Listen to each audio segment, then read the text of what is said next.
Hello' বন্ধু বান্ধৱীসকল, good evening. আৰু আজি মানে ৰাতি আমি উৰুকা খালোঁ। আৰু আজি মই ভিডিঅ'টো এইকাৰণে মানে শ্বেয়াৰ কৰিলোঁ, কিয়নো কালি 13 তাৰিখে ৰাতি উৰুকা খাই 12 বাজি যোৱাৰ পিছত আমি এই কেকটো কাটিছিলোঁ। মোৰ মানুহজনৰ জন্মদিন আছিল আৰু জন্মদিন উপলক্ষে আমি সকলোৱে লগ হৈ উৰুকা খাই উঠাৰ পিছত মোৰ ভণ্টিৰ ল'ৰাকেইটা আহি জেঠাকক ছাৰপ্ৰাইজ গিফ্ট দিলে, কেক এটা আনি গিফ্ট আনি। আৰু তেওঁৰ সুস্বাস্থ্য দীৰ্ঘায়ু জীৱন যাপনৰ কাৰণে আৰু তেওঁৰ সুস্বাস্থ্যৰ কামনা কৰি আপোনালোকৰ লগত এই ভিডিঅ'টো শ্বেয়াৰ কৰিলোঁ।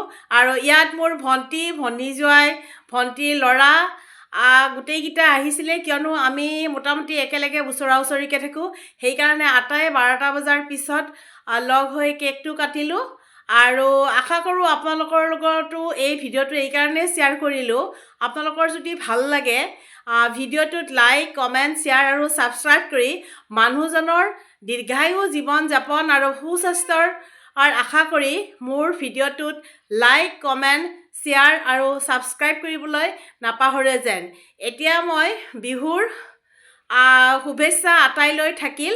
আৰু এইখিনিতে মই ভিডিঅ'টো সামৰণি মাৰিব ওলাইছোঁ। আৰু এওঁলোক সকলোৱে লগ হৈ সকলোকে কেক খোৱাখি কৰিলে। আৰু অহা বছৰ তেনেকৈ যেন কৰিব পাৰোঁ, তাৰ কামনাৰে আজিৰ ভিডিঅ'টো এইখিনিতে মই সামৰণি মাৰিলোঁ।